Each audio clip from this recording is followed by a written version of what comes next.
Revolutionary War on Wednesday, Chapter 4, Commander-in-Chief. Jack and Annie ran along the riverbank. The wind whooshed over the cold water. Wet snowflakes hissed in the dark.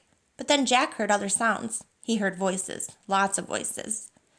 He and Annie soon came upon hundreds and hundreds of soldiers gathered near the dark river. Many carried oil lanterns. The lanterns gave an eerie glow to the snowy twilight. "The captain and his men must be here somewhere," said Jack, looking around. Boats like giant canoes were tied near the river. Men were leading horses and loading cannons onto the boat. "What are they all doing?" said Annie.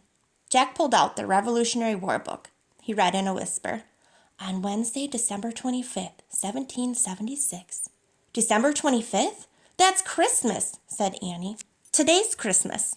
"Cool," said Jack. He started reading again. On Wednesday, December 25th, 1776, the Patriots were losing the war. Ragged and weary, many were ready to give up.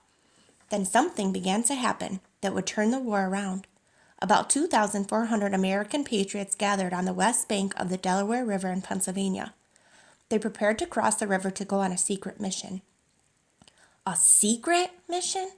Oh, man," said Jack. He started to pull out his notebook. "Attention, troops! The commander-in-chief!" a soldier shouted. Jack and Annie saw a man in a dark cape and a three-cornered hat ride up on a white horse. The commander-in-chief loomed above the crowd of soldiers. His cape flapped in the wind.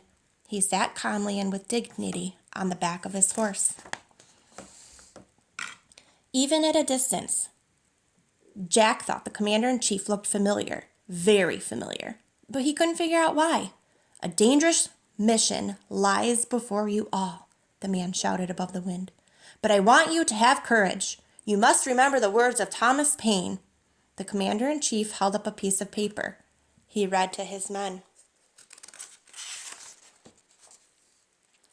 "These are the times that try men's souls. The summer soldier and the sunshine patriot will, in this crisis, shrink from the service of their country.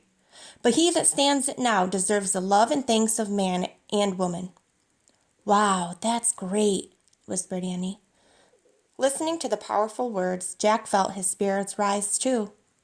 "The harder the conflict, the more glorious the triumph," the commander-in-chief read on. "What we obtain too cheap, we esteem too lightly. It is dearness only that gives everything its value." There was a silence as if everyone were thinking about the words the man had read. Then the soldiers started cheering and clapping. They didn't seem tired at all anymore. Now they seemed eager to set out on their mission. The commander-in-chief saluted his men. He steered his horse toward the river. As the horse moved past them, Jack got a better look at the rider. He gasped. "Of course," he thought. He'd seen that face before, on dollar bills. Jack grabbed Annie's arm. "I know who the commander-in-chief is," he exclaimed. "He's George Washington."